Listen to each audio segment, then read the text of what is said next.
So picture this. It's like 2:30 a.m. on a Saturday. Okay. A massive storm just dumped, I don't know, 6 inches of rain over the city in a few hours.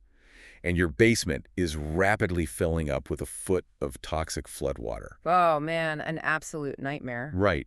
Your biggest financial asset, your home, is literally being destroyed while you watch. So who do you call? You call the people who can make it stop immediately. Exactly. Today, we're taking a deep dive into the highly resilient, totally chaotic business of distress purchases.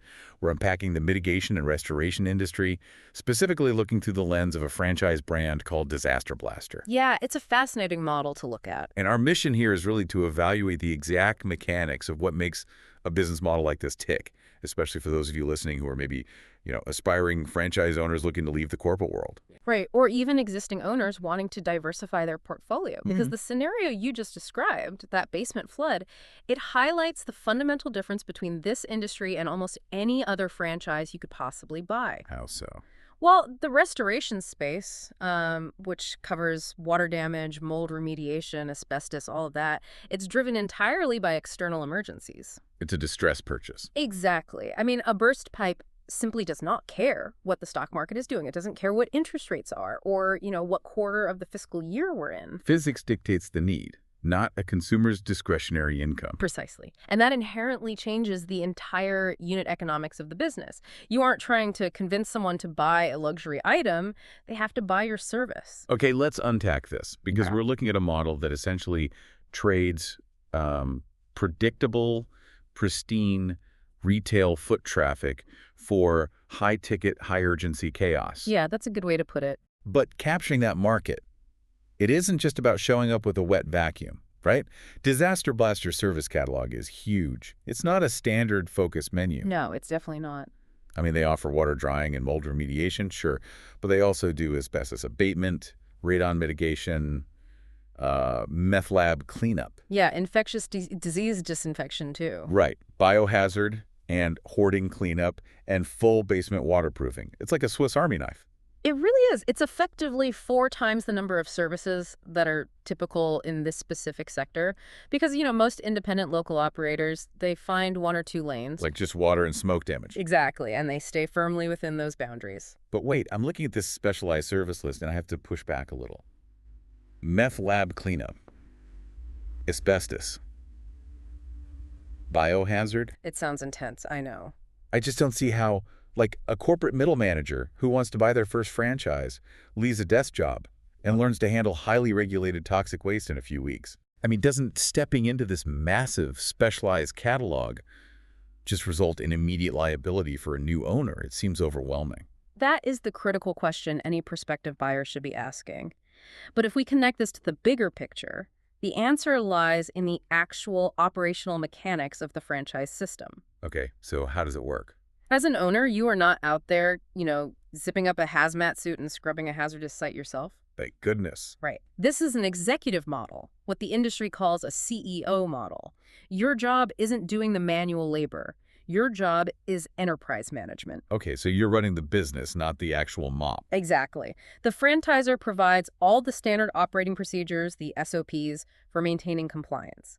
They teach you how to navigate OSHA regulations and how to execute the really complex insurance billing cycles. So it's much less about learning the physical application of chemical cleanup and way more about managing a specialized labor force. Yes. Using a centralized set of protocols, you use the franchisor's established pathway to recruit certified technicians, or you put your new hires through the brand's required certification programs. Okay. The franchise supplies the specific playbook: how to estimate the job, how to deploy the team, and critically, how to interface with insurance adjusters so you actually get paid. Because that's a whole different skill set. Oh, absolutely. You are building the infrastructure. Your W-2 employees or vetted subcontractors are executing the technical labor. I look at this business model kind of like a shared chassis in car manufacturing. Ah, that's an interesting analogy. How so? Well, once you build the core infrastructure right, you have the heavy-duty trucks, the dispatch software, the local marketing engine, the administrative backbone. Yep. Bolting on a new specialized service like radon testing or hoarding cleanup, it doesn't require building a completely new company. You're just running a different service module over the exact same operational chassis. That is a highly accurate way to visualize it. And utilizing that shared chassis, it accomplishes something really vital for the balance sheet. Which is? It smooths out the revenue curve. If a traditional restoration company only handles water and fire, they're largely just sitting around waiting for spring floods or hurricane season or maybe frozen pipes in the winter. Which makes it intensely reactive. Yeah. And seasonal. Very seasonal. Which has to create massive cash flow anxiety for an owner. I mean, you have overhead and payroll to meet whether it rains that month or not. Exactly. But by offering those specialized secondary services, you establish a baseline of year-round revenue. Like the radon testing. Right. Radon testing, basement waterproofing, asbestos abatement ahead of a real estate transaction. These are proactive, scheduled services. So you aren't just waiting for disaster to strike. No, you're trading seasonal revenue spikes for consistent year-round baseline income. You're effectively turning an emergency response crew into a comprehensive indoor environmental consultancy. That's a massive shift in unit economics. But let's examine the infrastructure required to actually support that shared chassis. Sure. Because managing that many service lines requires a huge amount of operational knowledge. The origin of this brand, Disaster Blaster, it comes from Gary and Matthew Lyons, right? Yes, a father and son duo. And they had roughly 16 years of experience running this exact business model independently before they decided to franchise it around, 2022 or 2023? That's right. And that timeline is an incredibly important data point for you as a buyer. Why is that? Because we see a lot of franchise concepts that are essentially just created in a boardroom to capitalize on a trend. They have very little real-world operational history behind the systems they're selling. They're just selling a cool logo and an idea. Exactly. But here, the founders operated the independent business through multiple economic cycles. They refined that massive service catalog locally, and then they packaged the playbook. Okay, but looking at the data objectively, there's a glaring detail we really need to analyze here. Okay, let's hear it. The current numbers report a 4-person employee headcount at headquarters and 1 reported unit. Yeah. That means this is an absolute, undeniable ground floor opportunity. And putting on an investor's hat for a second, buying into a 1-unit franchise with a 4-person corporate team is an inherent massive risk. It is a risk, yeah. I mean, you have this huge catalog of complex services and a tiny headquarters trying to support it. How does a corporate team that small avoid becoming an immediate bottleneck the second they sell their 5th or 10th or 20th territory? Well, it is the defining vulnerability of any emerging franchise system. You are looking at the classic scale challenge. Right. But to mitigate that bottleneck, modern emerging franchises, they rarely try to build every support department internally on day one. They don't hire a massive call center. Exactly. Instead of hiring a huge team of in-house marketing associates and reps, a lean headquarters usually leverages centralized software systems and strategic outsourced vendor partners. So those 4 core people at headquarters, which in this case are the founders themselves, they focus strictly on high-level operational coaching, territory strategy, and compliance.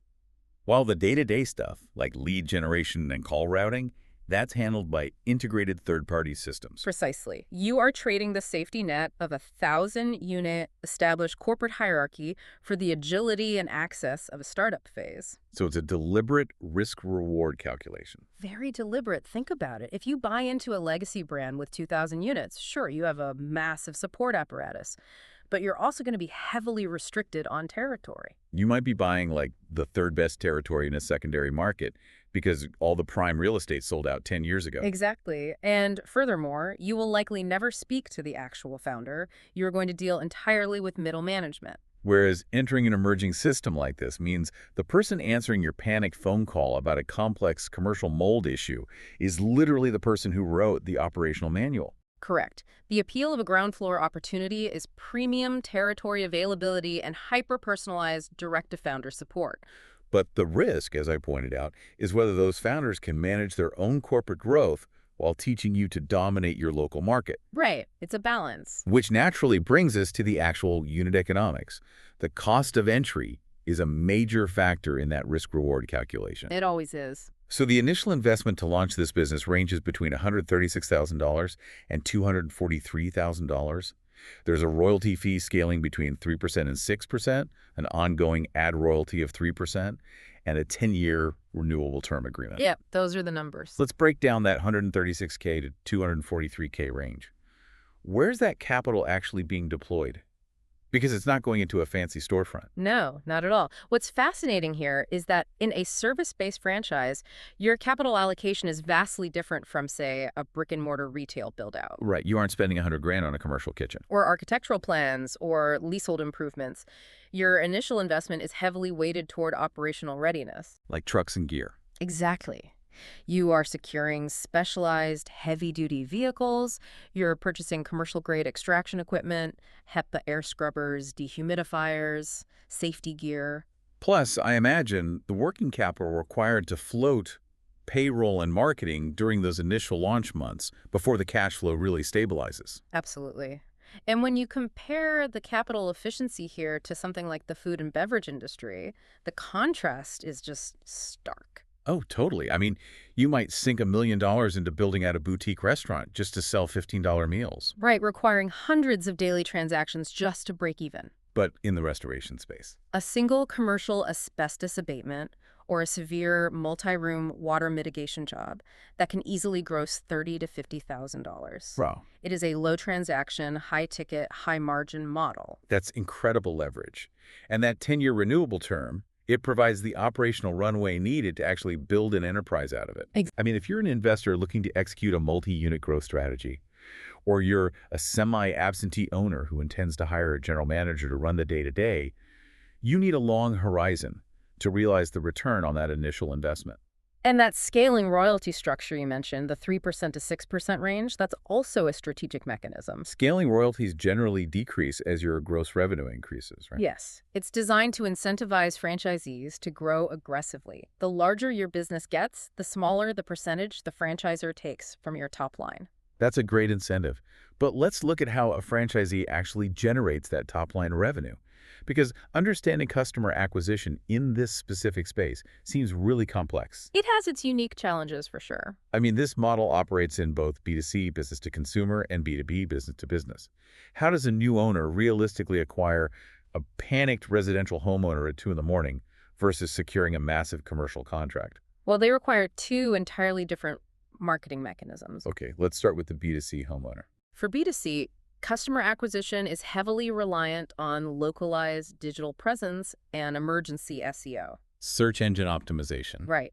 When a homeowner is standing in ankle-deep water, they're not logging onto Facebook to ask for a recommendation. Wow, they're panicking. Exactly. They're typing emergency water removal near me into their phone, and they're clicking the first reputable link that promises 24/7 service. So the franchisor's marketing playbook absolutely has to ensure your local business dominates those specific high-intent search queries. Exactly. But the B2B acquisition strategy, that has to be a longer play. Yeah, you can't really rely on a commercial property manager Googling for help when an entire 50-story office building floods. No, by then it's too late. The B2B strategy is entirely driven by relationship building and proactive networking, which is a core component of that founder's playbook we discussed earlier. So what does that look like on the ground for an owner? As an owner, your job is to secure vendor agreements before the disaster ever happens. You are marketing directly to local insurance agents, independent adjusters, real estate brokerages, commercial property management firms. Ah, so you're doing like lunch and learns to prove you have the infrastructure and the compliance certifications to handle their largest liabilities. Precisely.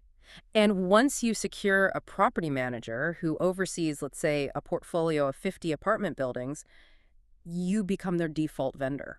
Wow, so if there's a biohazard incident or they discover mold during a renovation or a burst pipe in any of those 50 buildings? The revenue flows directly to your business without any additional customer acquisition cost. That is how you build a predictable, scalable balance sheet. Exactly. And, you know, securing those relationships, both B2B and B2C, it brings us to the psychology of the end user. Because the financial transaction in this business is ultimately just a byproduct of resolving an intense emotional crisis. That is so true. The brand's operational motto is, "We restore your life, not just your home." That's a heavy promise. It is, but it isn't just marketing copy. It is the fundamental reality of the daily operations. If you look closely at the language customers use in the source material when describing these interventions, it's really telling. What kind of words do they use? They use words like compassionate and a godsend. They emphasize how the team calmed our nerves. You know, here's where it gets really interesting. I view the role of the franchise owner and their team as being essentially a structural EMT. That's a perfect way to describe it. The triage process is remarkably similar. Right. You arrive on the scene of absolute chaos. The homeowner is in a state of total panic.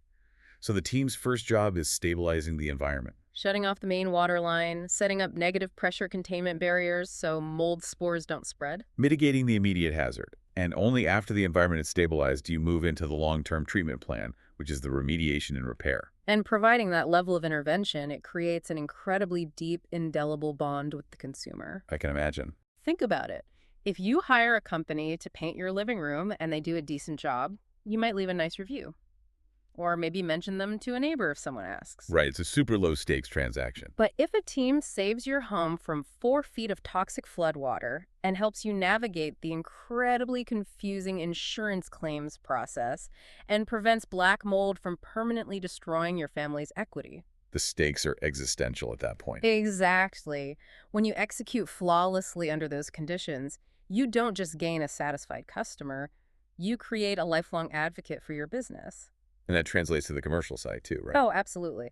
In the B2B sector, if you save a property manager from a catastrophic liability lawsuit by rapidly and discreetly abating an asbestos problem, you have likely secured every future maintenance contract that manager oversees for the rest of their career. That dynamic circles perfectly back to that comprehensive service catalog we talked about at the beginning. It really does. Because if your team was the structural EMT that saved a family's basement at 2 in the morning, they inherently trust you.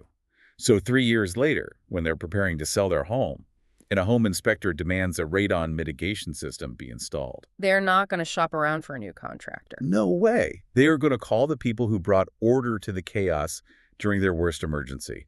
The lifetime value of that customer just compounds exponentially. It's a brilliant model. We've analyzed the mechanics from multiple angles today. We've explored how the broad service catalog functions like a shared chassis to smooth out seasonal revenue. Yep. We've weighed the inherent risks and the localized leverage of joining an emerging one-unit franchise system backed by founders with over a decade of independent operational experience. And we broke down the capital efficiency of the B2B and B2C acquisition models. Right. But if there is a single overarching concept to take away from this analysis, it all comes down to defensive business strategies. The ultimate competitive advantage. Exactly. When evaluating any franchise or business acquisition, you are always looking for the moat, the barrier that protects your market share from competitors. And in many industries, that moat is just a slick logo or an expensive proprietary technology or a massive advertising budget. But in the restoration and mitigation industry, the true impenetrable moat is the depth of trust you can build in your local community during their most vulnerable moments. Wow. A business that is fundamentally engineered to restore peace of mind is one of the most enduring, unshakable assets you can possibly own. The ultimate moat is trust. And the mechanics of this model are designed entirely around delivering the operational competence required to earn it. Very well said. If you are listening to this deep dive and you are seriously evaluating your next moves, getting the right guidance is critical. Thank you for joining us as we unpack the complexities of the restoration industry. Keep exploring, keep analyzing the mechanics behind the marketing, and keep taking those vital next steps toward your wealth creation goals.